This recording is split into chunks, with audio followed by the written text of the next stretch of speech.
Black Queen Automated Reading. 05 Access Only. I am going to make you cry. Said by subject designate Black Queen, first documented communication. Welcome to my tiny corner of myth. So, what we have here is an almost micro-canon. That is to say, it's not really a major change to the standard Foundation universe, just an addition. The addition comes in the form of the Black Queen. Some old-timers may remember this person from a very long time ago, but other than the name and some basic habits, they share no real relation. What's more, she comes in two different flavors. First, the things that are the same. The universe, the Foundation, and the other groups are all here. The world is more or less the same as it's always been.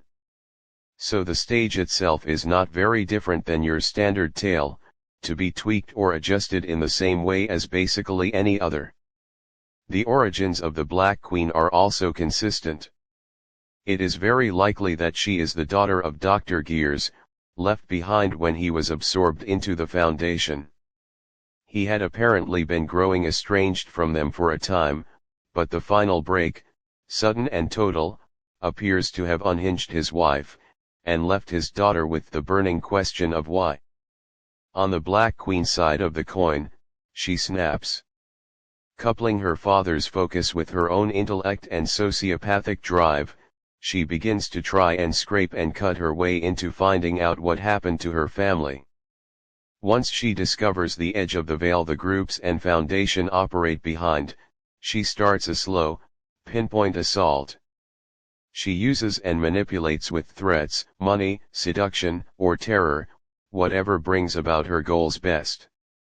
The Black Queen is driven by a desire to get her father back, however it may be that the game itself is becoming the goal. She is implied to be working with MC&D, primarily for funding, but would not be above working with anyone, or wrecking anyone who gets in her way. On the broken-hearted side, she keeps it together. Rising in the ranks as a brilliant, if somewhat withdrawn researcher, her hobbies are taking care of her slowly degenerating mother, and trying to unravel the mystery of what happened to her father. In so doing, she gets on the radar of both the Foundation, and various other groups. Some see her as a bargaining chip, to use against the Foundation in some way. Others, an annoyance. Others see her as simply another asset, to be taken in or used however is most efficient. She herself is stumbling into this blind, but she has a steel in her spine, and a desire to succeed, to thrive. How she'll develop under these new pressures remains to be seen. The Black Queen is easy to work into other universes, and the timeline established by the seed stories is very adjustable. There are plenty of holes for side stories, prequels, and progression. Her slippery, near supernatural ability to subvert people and security allows her to deal with major groups on a level of threat they're probably not used to from a single person. Even her non-deadly generation is still remarkably good at not getting swatted. The Root. Splinters by Dr. Gears. Communication intercept, document recovered leaving the central mailing service at Side 4. Letter appears to have somehow bypassed basic screening services, and was picked up only by the hand-sorting staff shortly before delivery, as they noticed the lack of proper post-screening stamps. It is unlikely that the letter was intentionally set to bypass security measures, however, Site Security is reviewing security footage, and re-evaluating the communication screening procedure. Letter content has been attached to this report for later security review as if needed. Original letter destroyed due to security clearance restriction conflict. Dear Allison, please forgive the lateness of my letter. You may remember that my work has often kept me from standard daily activities, and with my current employment it has been doubly so. Months and years have a disturbing tendency to blur as one grows older. I do not think any apology will be adequate for my sudden departure, however. I am sure it was a confusing time for you and your mother, more so for her as you were very young at the time, if I remember correctly. I was called away right after the troubles reached something of a peak, and I imagine she was very distressed at my sudden absence. I write now due to an article I recently encountered, dealing with theoretical space-time anomalies. While insightful and well explained, the most glaring portion of the article was the section identifying the author as yourself. I can see that you are following the lines of research I myself was exploring before my departure. I must advise you against this. Whether it comes from your genuine curiosity, or an attempt to find me via backtracking my work, it would be advisable to abandon this plan of action. I have followed it to the end, and am now, not where I would wish you to be. Seek other fields of study.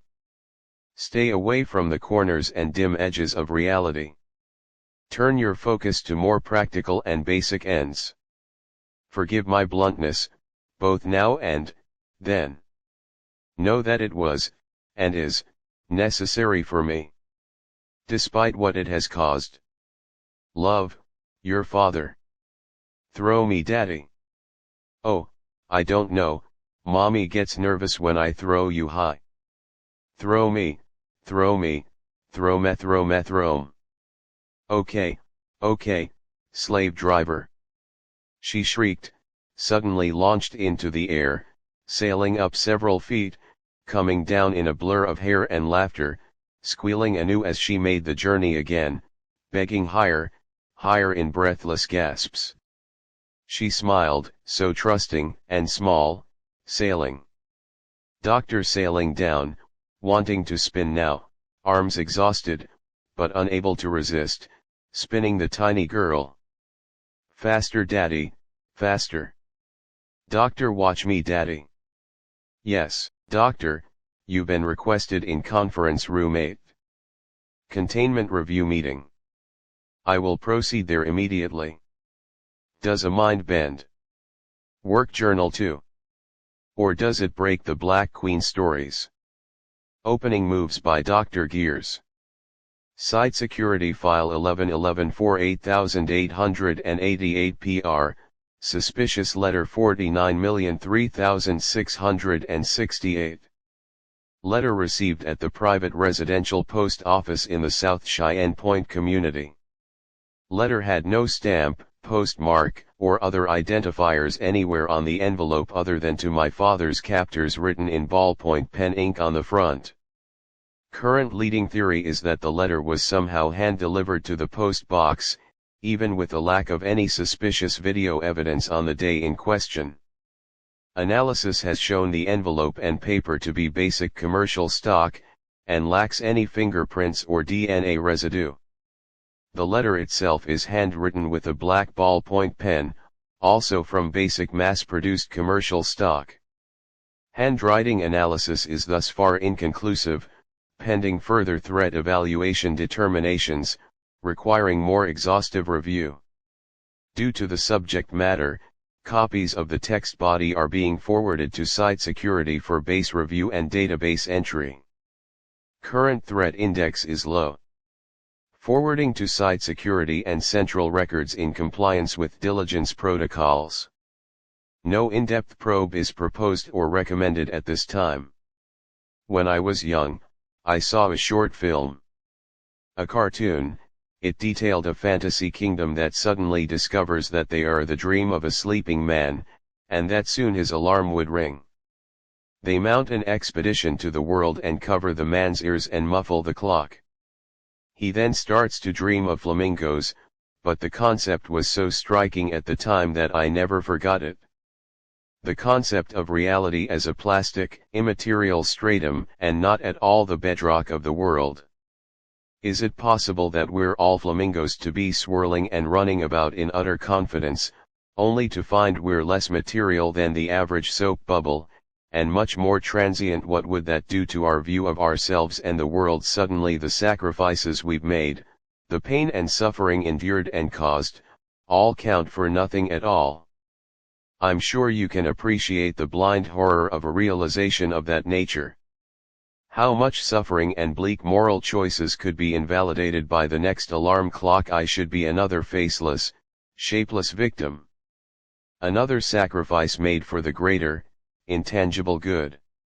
And I was, for a while, both my mother and I left to twist and sway like leaves in the wake of your shadowy passing, bobbing around the sudden void left behind. She will most likely remain a victim. I will not. You can take what you wish, as you wish, and have done so for some time. You are thieves on a grand scale. My father once said, however, that no matter how good you are at something, how confident you may be, there is always someone, somewhere, that is better. I am going to prove his theory. You have taken something from me, so I, in turn, shall take many things from you. I know you will ignore this for now, but later, when the time comes, you will look back to this letter, and despair. As a red spider once said, I am going to make you cry. My father, for all his intellectual might, was a cripple at chess. Something about it just confounded his sense. Even at my tender age, I was able to beat him with some regularity. He insisted on being white, always, as his handicap. Forever the White King. I am the Black Queen. And I will be crossing the board to you soon. We go forward. Queen to Pawn by Dr. Gears. Conversation recorded on. Parties identified as the third, ranking member of Marshall, Carter, and Dark Limited, and an unknown female voice, identified as Black Queen. Intercepted by Foundation agents during routine surveillance. Whoever this is, it better be pretty goddamn important to be using the secured line in the middle. It's the Black Queen. Oh God. Am I disturbing you? Oh, no, not at all, it's fine, just a little get together and I could come by in person, if that would be easier. No. I mean, no, that's not necessary, don't want to put you out or anything. I assure you, it would be no trouble. For me. I am aware of that. One moment. Okay, I was able to speak quietly with a couple board members. Carter's head staffer keeps an open record of all known agents. We pulled the few we know to be in the field and started tracking. I don't care about the means. Where is he? Yes, indeed. Well, here's the thing, we may need a little, good faith payment first. Despite your credentials, you're still new to the club, and this is no small service. The plans you say you have could be worth much, if indeed they exist, and no. You need to listen to me. I want the location of this man. I need it. Now. Was I unclear in the past? Did I somehow fucking mumble when I told you that you would work with me for what I offer, or get snips and slivers of your children in the mail for the next year? Was I fucking unclear? I want him, now. I'm not some ass-licking little overpuffed fop who you can try and bullshit around and use your rules like a shield. Bitch and bicker with me, and I swear to the sticks you will suffocate on your own anus before you die. Now where the fuck is he? Oh God. He's in a storage unit in Florida. Value store, Unit 18. I'll send you the address and the key. Much better, thank you. You will have to forgive me, I become tense on certain topics. I'm sure you understand. Of course. I'll forward the security schedules and layout to the drop point. Enjoy your party. Maybe I'll see you there. Wait, why you don't, hello. Recorded brief 1189 = 00H. Tentatively marked Black Queen incident. Briefing between and, Black Queen recording. Okay, there we are, if you'll sit there sir, we'll get started.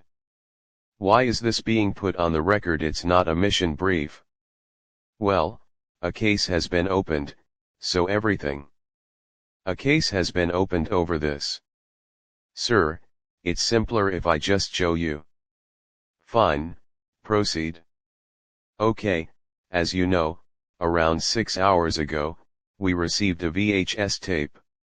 Well, to be more precise, one of our drivers found it sitting on his passenger seat when he came in from a drop.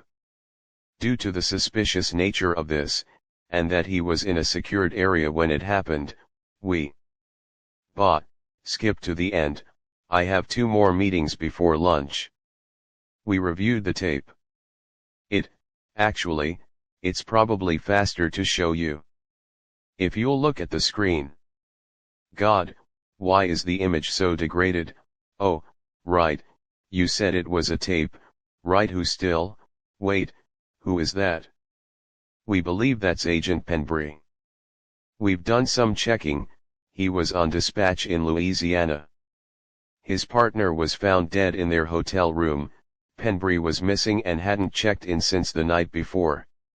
How the hell did he just get grabbed and end up, like that, no less? What is that he's tied to, anyway? It's, called a wooden horse, or Spanish donkey, it's a torture and fetish device. Jesus, what the hell do you have me watching? Who is that? We're not sure yet, beyond assuming she's the one who took Penbury. We've done some prelim work, and... What is she? Oh God, oh fuck. I have the audio down. Penbury's screaming won't really add anything important to the brief. She didn't even ask him anything. Didn't threaten him, or talk, just dived in, as it were. How is he still conscious for this? She may have drugged him, or he might be in too much pain. The optic nerve isn't meant to be stretched like. Jesus, turn it off, God damn it. As you can see, we feel a case may need to be opened at this point. Can I smoke in here? Only if you share. So, anyway, the tape goes on, and on, but eventually she starts asking him things. She probes and prods, mentally and physically, and, well, she got it? Got, what? Everything. Everything Penbury knew, anyway. Even the heavy mimetic shielded stuff, walked him through it a bit at a time, kept him just barely on the edge of a shutdown, and just drained him. Outside our own staff, I've never seen anything like it. Jesus, what was she after just probing? Sir, she didn't even know that we had a name. What the living hell? So, a total outsider, an amateur no less, just walks in and uses one of our agents like a sock puppet. There, may be something else. After we reviewed the tape, we started taking it apart, looking for anything, really. It was sterile, just plastic and film, but there was something taped to the inside. Damn it, don't keep me in suspense, man. It was a Black Queen. Like the chess piece the crown was a tooth. It was Penbury's. Jesus, what's more, some digging has turned up a letter we received months ago. It wasn't deemed credible at the time, but someone identified as the Black Queen makes some very overt threats, among other things. It's being looked into now, but it seems very likely that this isn't a total amateur. It may be someone with peripheral Foundation ties. Explain peripheral. It is implied that we removed her father from her home at a young age. We don't do that anymore, barely did it back then. The high-intensity recruitment, no. It couldn't. We have a team at Site 2, in the master archives. Nothing from that period has been updated to the digital media yet, so it's slow going, to say the least. We can't say conclusively who she may be, yet. It's probably his daughter, isn't it? Goddamn. I don't even see how it's possible. Sir, with as long as we've been at this, I'm surprised something like this has taken as long as it has. Realistically, how bad is this for us? The foundation is not about to crumble over one pissed-off girl. At the same time, initial reviewers are observing some real intelligence and possible severe mental imbalance. I'm sure she's getting help, but how and from where I have no idea. She's smart, cunning, and seems to lack anything even approaching empathy. If we were talking about anyone else, I'd be bringing up recruitment by now. Any projections on how this will play out?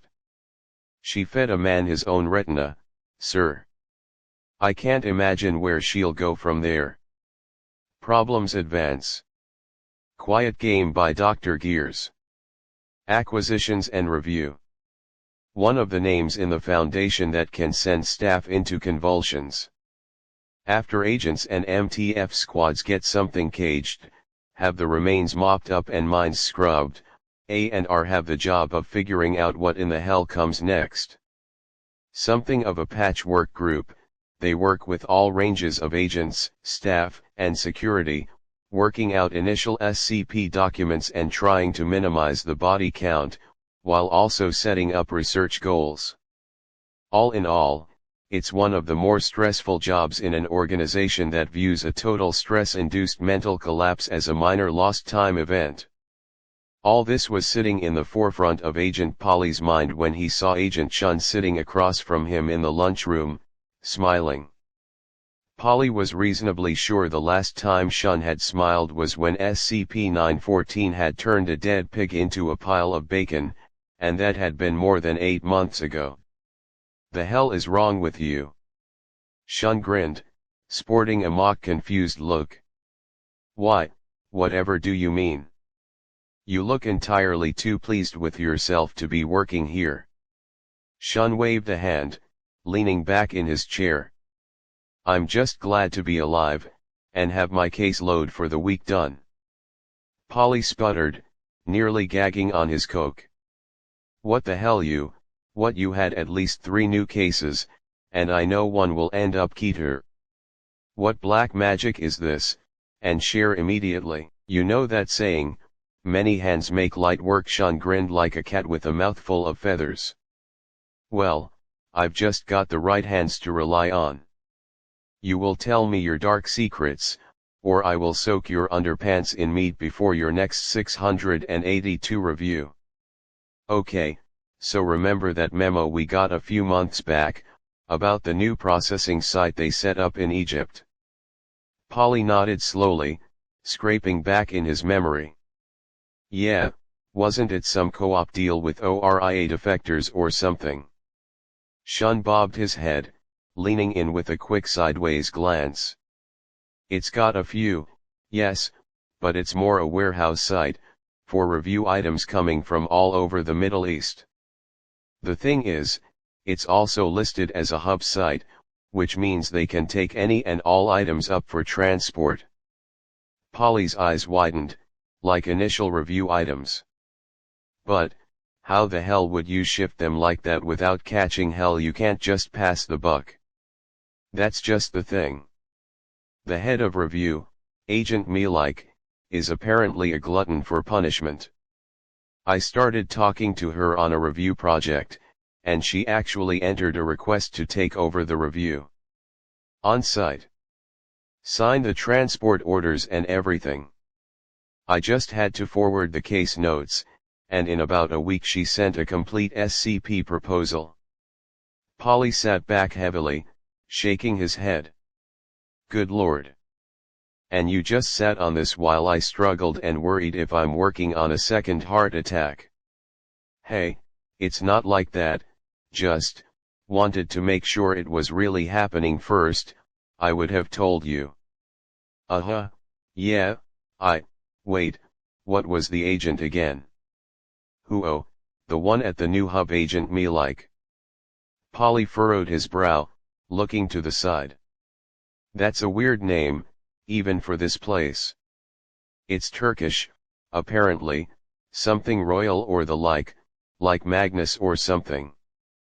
Polly looked at Shun, questioning. How long has this girl been here? Shun pulled back a bit, feeling suddenly defensive. Well, I don't know, a few months, maybe. It's not like I'm dating her or something, we just talk and trade research. A few months. Shun, when was the last time you heard of anyone with less than 2 years invested being able to sign transport requests? Shun froze, an icy drip rolling down his spine. She's probably a transfer, from another staff unit. Like when we got Harp after Finn degenerated. We would have been notified of a transfer, even overseas. Remember, we always get those bullshit secured email notices you have to sign and reply to. Oh God. Polly pushed out his chair, rising quickly. Let's go to security, maybe they just forgot or something. Polly was in too much of a rush to catch Shun whispering quietly, please God. Theft Report 0012-3. Auxiliary, BC Folio. It was brought to the attention of Site Command at Site 42 that a possible breach of security had been noted. Acquisitions and Review reported an unknown Agent Me like had been corresponding and accepting new item transfers. Central Records reported no Agent Me like on file for the past 3 years, and no new hub sites opened in the Egypt area for the last 6 years. All item transfers en route were shunted to the nearest site, and all in-process requests for transfer were cancelled. All suspect documents were seized and submitted to security for immediate priority review. SCP documents sent by Agent Me like show little to no knowledge of Foundation function, comprised of basic review and dense scientific jargon that, after review, have no real validity. Transfer documents show that the delivery address is a disused loading dock, which has been abandoned for 10 years. Interrogation of transfer and delivery staff revealed that staff was greeted by an agent identifying herself as Agent Rook, who provided all necessary security documents and signatures. Review of these documents have shown all to be expert forgeries. Network review has revealed access of several security nodes and form depositories by Agent Pike, who has been reported missing in action for 2 weeks. His network card was somehow kept active well beyond the normal automatic termination limit, and it is believed that this is how the documents and security information were acquired.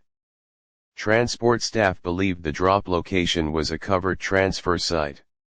MTF teams responding to the hub site location in the Agent Me like documents found an abandoned office building at the given location.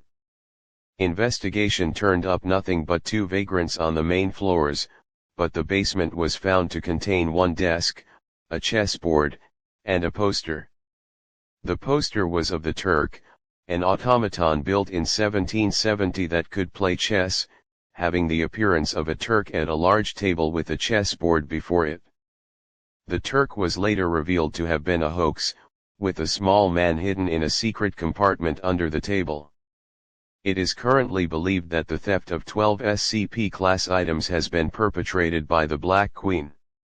Due to the limited review and understanding of the items at the time of theft, tracking is proving exceptionally difficult. Many items have already been refiled under Lost with Central Records. Further action is suspended until initial damage and loss reports are filed. Memo, 05-8. Black Queen. She used our own goddamn security against us. It's supposed to insulate sections, so nobody knows too much, or gets unneeded information, and she used it to drain us like a stuck pig. We're going to have to go through a total security theory review, and liquidate the department until we get it sorted out.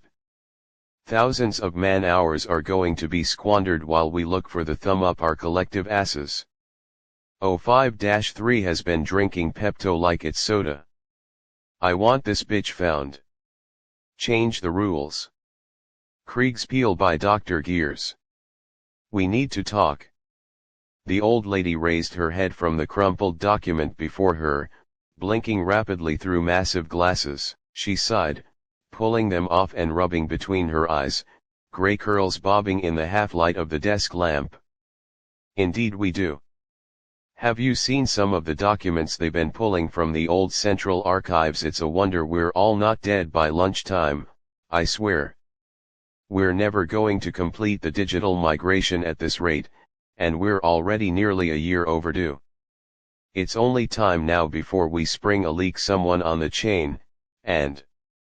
Damn it, 6, you know what I'm talking about. The goddamn Black Queen. She closed her eyes, breathing deeply, then looked back at the long, thin, black-suited man glaring across the desk at her. She tried to smile, then abandoned it, letting her face fall to a tired, resigned neutral. I haven't gotten the updated dossier yet. Give me the broad strokes. Yesterday, an unknown subject, now known to be the Black Queen, accessed Site 32.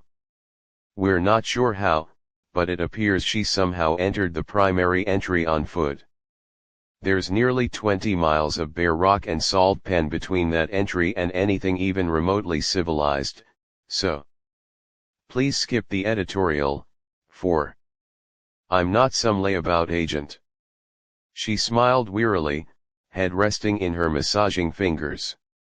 The lean man rump-fed and repositioned in his chair for several moments, then continued, voice laced with a bare minimum of malice. She chatted with no less than 2 security staff and 5 members of personnel, and passed through several security checkpoints, one of which was level 4. The security information she used was a combination of outright forgery and stolen identification. It appears that she killed at least 3 men that we know of to do this, and not just our own. The GOC has an open complaint against us over a missing squad member who was pulled off his assignment by a Foundation operative and then found with a hatpin in his eye. We're still. Get to the point, 4. He sighed heavily, shoulders slumping. She accessed the observation area for the SCP-682 containment cell. The old lady suddenly sat up, eyes wide. Every hint of annoyance and boredom vanished. Good God, you're joking. What in heaven's name did she do? 05-4 looked over to her, shaking his head slowly as he spoke.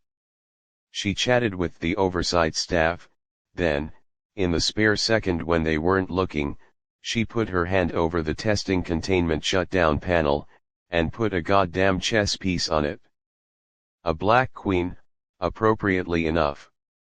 She then left, just walked out the way she came, long gone before we even knew what the hell had happened. This was a message, 6. She could have, and she didn't. She was looking directly at the camera when she placed it. She wants us to know that she can touch us, however she likes, whenever she likes. The worst thing is, I don't know if she's wrong. May 6 Saturday back, shaking her grey head slowly, eyes wide in disbelief. How did it come to this? It's one little girl, how can this keep happening? She trailed off, shrugging her shoulders in exasperation. As I said, we need to talk. We have to do something. We can't keep hoping the normal protocols just catch her. She knows us, somehow, inside and out. We have to do something more direct, before someone else gets killed, or worse, she starts breaching containment. They sat in silence, an unasked question floating between them. This isn't my call to make, 6. You were MI5, I'm just the biologist. I hate to actually acknowledge one lunatic as a valid threat, but I don't see anywhere else to go with this. 05-6 looked up at the ceiling, weighing costs and variables, meetings and resources, all of it academic, as the decision was already made. Fine. I'm calling it up. I'll put counterintelligence on alert, and get a team together.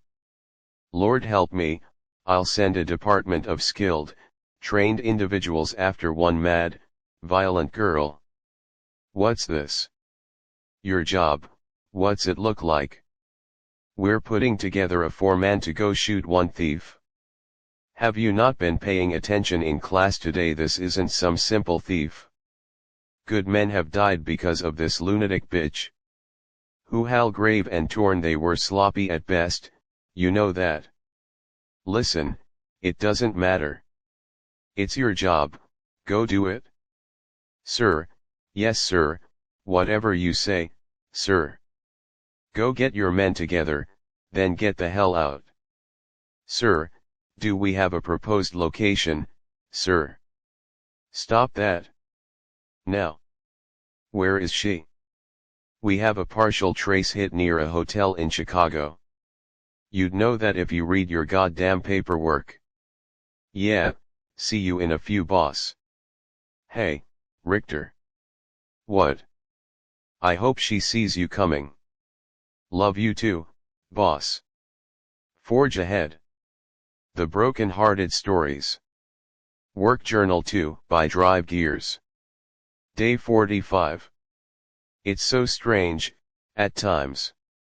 Sitting where my father once sat, working at the same battered, second-hand desk, sifting through the notes black with his nearly indecipherable scrawl. He always complained at how his brain outstripped his hands. He'd tape hours and hours of audio, but some masochistic urge seemed to compel him to transcribe everything to hard copy. I suppose it worked out for me. The notes in this old desk are all I have left now. I remember first finding these. The attic office had been closed up by Mom since Dad vanished, along with every scrap of research and identification. He just dropped out of the world. Mom went crazy. She called everyone, everywhere, the university, the police, even Dad's office at INT Energy. Nobody had seen him. It's like he'd packed up all his work, and just stepped out of time and space. This is supposed to be a work journal, but I think, with the subject matter, I should be allowed a little digression. Mom is in the hospital again. This might be the last time.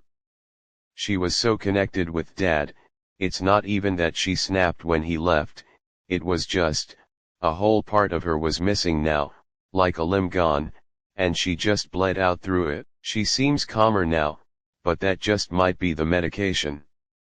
On the positive side, I can come in here without her going into hysterics now. I do wish, however, that it didn't have to be this way. Anyway, on to the actual work, lovely. It seems that Dad was working on some very, very obscure stuff. Basically, it looks like he was theorizing about reality, states of matter and being, and the idea that we see and interact with, along with what we theorize to be the building blocks of reality, are really no more valid than how much we feel they are. It's dizzying. I vaguely remember some of this from back when Dad was still teaching. He got stuck on an idea. I really didn't understand it at the time, but I remember Dad fighting with the other professors. Someone called him a crank once. When they were over visiting, Dad yelled, and nobody really visited from the university anymore. It's odd how, looking back, I can remember things in context now. At the time, tenure review didn't mean anything to me, but now I realize that Dad must have really miffed some people off. That was about PAR, though. He was a real nutty professor's type, would get lost for days in a project until Mom or someone dragged him back out, and never thought of the political side of things, that what he was doing might actually upset some people. I'm wandering again. In truth, there's no heavy, startling revelations for the day. However, I did find an odd notation on the back of a note. It referenced someone named Professor Kanan, with some kind of code that I assume is an email address or contact information. It's the best lead I have so far, which is really quite sad. Day 49. Checked up on the Professor Kanan thing. It goes to a now-defunct email address based out of a university in Ireland. I did some checking, and apparently this Kanan was doing a lot of out-there research as well, but on the less theoretical side, looking for new ways to approach things like biology and engineering, and he's apparently been missing for almost as long as Dad has. Vanished one day, no note, no body, all his research cleared from his home and office, just gone. I'm starting to get a little nervous. Hearing that, and crawling through the oddness of Dad's notes, it's hard not to get paranoid. I caught myself looking over my shoulder more than once the last few days, feeling eyes on me or some such. I keep trying to ignore it, but there it is. Dad was a bit paranoid as well, if I recall, never let any of his in-progress stuff anywhere near shared labs or work areas. Mom forbade him from putting a full lab upstairs, but all his theoretical work was poured out on his ranks of whiteboards and legal pads. I've been in this stupid library from open to close for nearly 2 days now.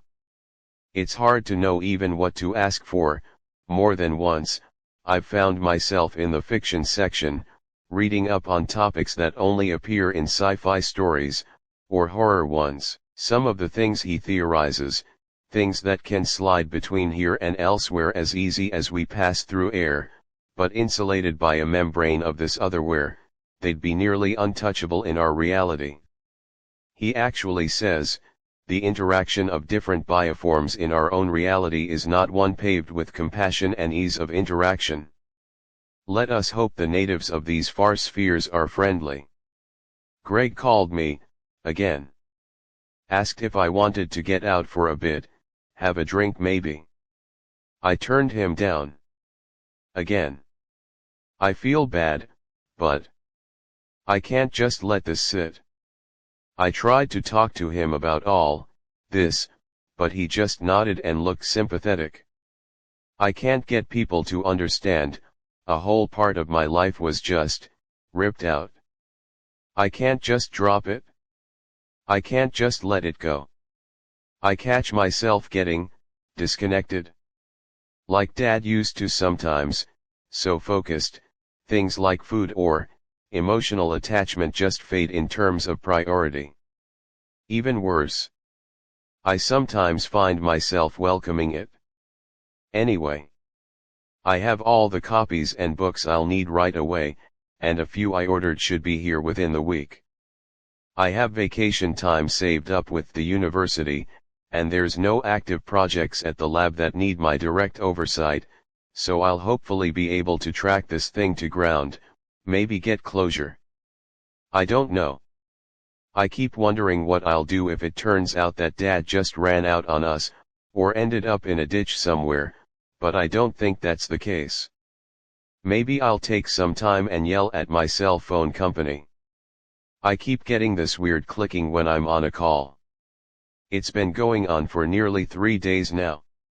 To add even more to my paranoia, it started about the same time I emailed Kanan. I think, more than a tinfoil hat, I really need to get some rest. Follow the breadcrumbs. Work Journal 2, Can't Buy Drive Gears. Day 52. Very unsettling developments. Dad's notes kept referring to Unit 14 in reference to collected materials and documentation. He'd go on about something, more often than not what he came to dub the physical anchors of these reality anomalies, and then just break off, stating a reference number, and Unit 14. I looked everywhere, through everything, tore the house apart, and didn't find anything that made any sense. I'd nearly given up, just writing it off as part of the stuff he'd taken with him, and then I went through Mom's bills. She'd apparently missed a payment on something since going to the hospital. A storage unit. Unit number 14. To my credit, I didn't speed the entire time. I spoke to the gentleman at the counter, telling him about my mom, and how she'd missed the payment due to sickness and such. He hemmed and hawed about letting me in, but once I'd made the payment with an extra $20, he gave me the spare key. My hands were shaking, physically shaking when I opened the unit. I had no idea what to expect, really. I almost screamed when I saw just a blank wall of boxes. Just another dead end. I decided to look, and that's when I found the papers, mounds of them, mostly from newspapers, many from other countries, printed articles, scientific notes. It looked random at first. But there was a pattern. In notes and scribbles, Dad walked me through it: 4 men vanishing from a farm in Idaho. An explosion in a preschool. A string of rapes and murders in Japan. The stories didn't make sense. They started shocked, confused, one person even reporting seeing a dinosaur fleeing a ruined home, and then suddenly a clean, sanitized explanation, and the story is smothered. It seemed crazy, but with Dad's notes, and the research, it started to make a sick kind of sense. A pile of notes stuffed in a box gave me the next piece. Dad theorized that these anchor points would sometimes jut into our reality, often with unpleasant effects. Kanan apparently felt the same, but he was less worried about the math behind it, so to speak, but in the practical applications such points could have. They argued back and forth for a while, Dad calling Kanan reckless at best and suicidal at worst, Kanan telling Dad he was being an old maid, too scared to take a leap. Kanan apparently said he was going to publish a paper on the whole concept, and then it just ends. Nothing dated after that letter. Nothing relating to the paper or what happened, nothing. It was like looking over a cliff. I think, this is when he left. When Dad vanished. It was dark by the time I left, carrying a few boxes, feeling numb and shivering. The guy was locking up, seemed rather glad to have me out so he could go home. I went home, ate a sandwich and lay down. I was watching the news this morning, and there was a blurb about a fire. The storage place, the place burned down. They didn't know if it was arson or not. It burned down less than an hour after I left, maybe less than half an hour. The guy from the office was found burned to death. It's getting harder and harder not to be paranoid. I don't carry my phone anymore. It's in my car, with the battery pulled out. I feel so alone, so isolated, so cold. I can't even see Mom. They say her state is too delicate right now. I'm scared. I'm scared, but God help me, I can't just stop. Day 53. I haven't been out all day. My shades are drawn, lights out. I'm writing this in the basement, with the door locked. I woke up this morning, went down and collected the mail. Bills, a newsletter from the university, and one of those big, tan envelopes that tie shut. It was weird, no return address, no anything, just blank. I almost didn't open it, I kept thinking about that stupid fire. I did, finally. It was a photo. Just one, single photo. Black and white, but newer, not faded like those old photos can get. I'm not really sure what it's of. There's some massive thing in the middle, looking half rotten, and a bunch of men around it, most with guns, but there's 3 men in lab coats, seeming to be looking over the thing in the middle, or doing something with it. The one on the right is my father. Older and thinner, but him, I know it. I'd swear to it. There was no date or anything on the photo, but written on the back there was a handwritten note. It said Montauk Monster. He was not alone. I was shaking so bad I could barely read it. I locked all my doors and just sat, staring at the photo. When my phone rang, I screamed. Tore it out of the wall. I looked up the name on the back, the Montauk Monster thing, and found a bunch of photos of some weird, rotten thing that turned out to be a young beluga whale.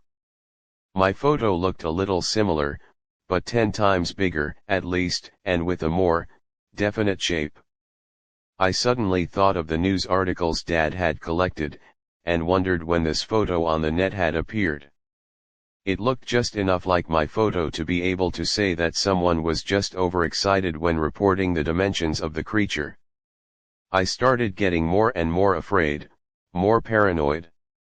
Who the hell had sent this? I hadn't talked to anyone in weeks, let alone shown anyone my work. On a hunch, I did some probing around the time Dad vanished, seeing if anything turned up. If I hadn't been looking for it, I'd never have seen it. 32 scientists and researchers vanished within 3 weeks, my dad included. 32. And nobody looked up on it.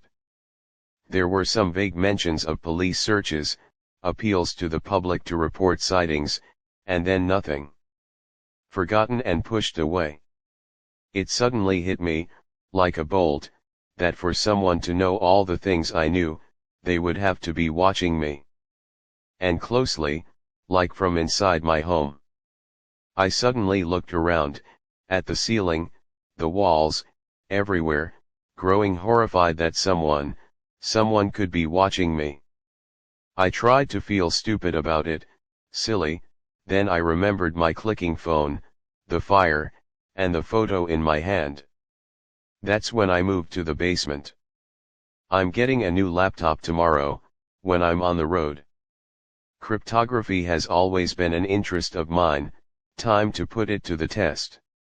I've never really encrypted a laptop very hard before, and I know I don't have much hope against, well, whatever I'm up against, the government maybe still, I have to try. I have a friend who does audio and video analysis and such out in California, plus being on the move might make me feel a little less vulnerable. I keep thinking of that fire at the storage place. How long would my home stay in the news? Would it even make it? I need to sleep. I feel numb and wrung out, empty. God, I hope nobody finds this next to my charred skeleton. Time to panic. Work Journal 3 by Drive Gears. Day 56. Stressful few days, to say the least. I've had to sleep in the car for the last couple days. I'm apparently wanted for questioning in an arson case. Go fucking figure. Saw my face on the news a couple days ago, shortly after getting on the road, and I've been trying to keep a low profile. Doing the speed limit, staying off main roads, trying to gas up at night and or at out of the way stations. The paranoia has set in hard, and I think it's more a survival impulse than an annoyance at this point. Every car that follows me for more than a few miles, I start getting nervous about. I should hit my friend's location before too long. God help me, I can't even trust this book anymore. Should something happen, I don't want to drag in anyone I don't have to. Then again, if they are as far-reaching as it seems, then it probably won't matter, but I'm still going to do all I can to stifle those efforts. Lord, listen to me. Work, yes, though I think it's starting to slide from work to survival. So I did as much digging as I could on the road.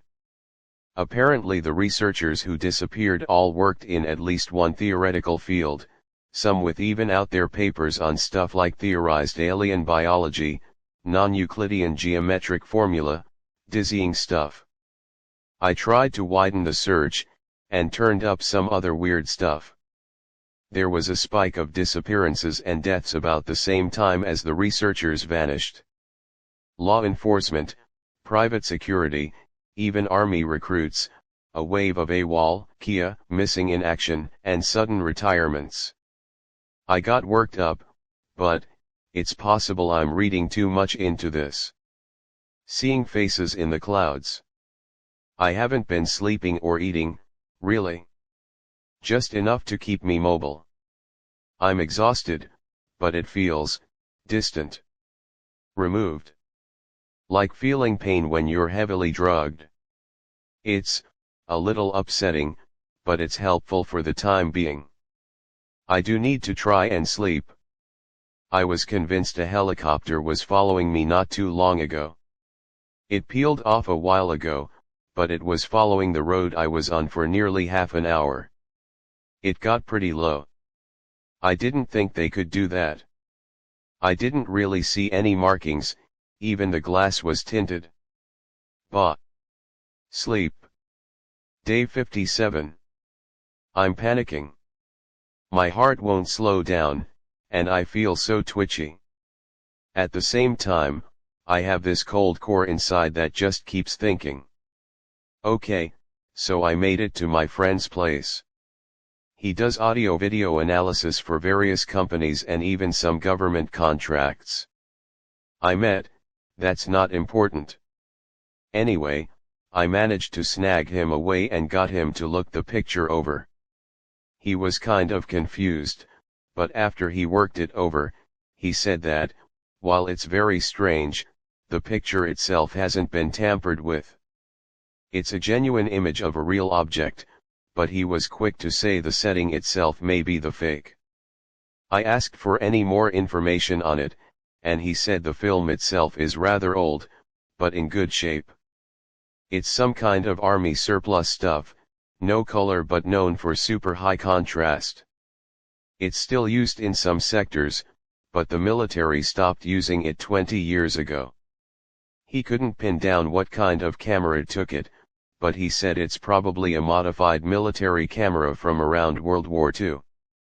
I asked him modified how, and he said that the marks and resolution, while consistent with the older camera, were irregular and more advanced in some ways. I asked him why people would be taking black and white photos in this day and age, and he kind of grinned at me. He said that black and white is less real, and more detailed. Less like real life, and more like a blueprint or a drawing. Some people like to use it to record things, while still keeping a degree of separation. Going by what was in the picture, assuming it's real, that makes sense. He said he needed to get back to the labs for a bit, but said he'd do some more tests, tell me anything else he could dig up. I went out and got a coffee. At least my face hasn't hit the news here yet. I keep waiting for it to show up on a TV, and people to suddenly start staring at me. I keep thinking every look, every glance is another one of them. I've started using that now, the great, paranoid they for, whatever it is that appears to be against me. It was a couple hours, and I started getting a little antsy. I headed back to my friend's office, and I felt very cold. There was a gray van parked in front of his door. No marks, no sign, no license plate, tinted windows. I didn't even park in a space, just slammed the parking brake and started running. Nobody was around, front desk empty, no sound, but it reeked. It reeked of gas. I got upstairs and hit the door to the labs hard. God. He was there, part of his head blown away. He was slumped over a desk, a bunch of papers and bottles bashed around. There was someone over him. Black suit, gloves, a thing over his mouth, like a hazmat mask, but not over the whole face. He was sloshing gas all over everything. He looked up when the door opened, and we just stared at each other for a second. His eyes were so huge, it's like I'd walked backstage and caught an actor undressed. I don't know why, or how, but before I knew what was happening, I'd grabbed a bottle off a shelf near the door, and thrown it at him. I think it was developer or something. It smashed on his head, and he started screaming and screaming. I was scared. I wasn't thinking clearly. I killed him with a pipe. It was sitting near one of the desks. I don't know what it was for. I just watched my hand pick it up, and then walk over to the man on the ground. His face looked so red, and bleeding. I think he was blind. I knew, I couldn't leave him here. Even blind, he'd try, something, I don't know. I really don't know. I hit him 3 times, and his head looked dented, and he stopped. God. The gas fumes were so bad, but I leaned down and went through his stuff. A wallet, couple cards, a phone, and 2 odd things. A little earpiece he had in, that came out when anyway, it was tiny, pill-shaped, it looked really odd. And a thin glass card, tucked in a padded, metal-plated sleeve. The fumes started making me really dizzy, so I headed out. As I was driving away, I heard some kind of dull thud. There must have been some kind of ignition timer or something. I drove for 2 hours, until I saw the bits of blood and hair on my hands, then I pulled over and threw up. Part of me is terrified, but I also feel sharper. I'm not crazy, there is something going on. God help me, someone wants me dead. The wallet had a bunch of stuff. Almost $1,000, cash, 4 different driver's licenses, 2 government IDs, no personal stuff. The earbud thing I tossed out seemed too suspicious, even if it might be a contact to whomever or whatever is after me. I almost tossed out the card, too, but it seems important to me. Laser etched, it's rather pretty, more cut crystal than glass. There's a stylized bat on some kind of heraldry on one side, and the other has what sounds like the name for a law firm or something. I'm going to start digging tomorrow, assuming nobody blows up my car or anything. Haha. I think I've heard the name before, maybe on a funding application. Marshall, Carter, and Dark, Limited End Log.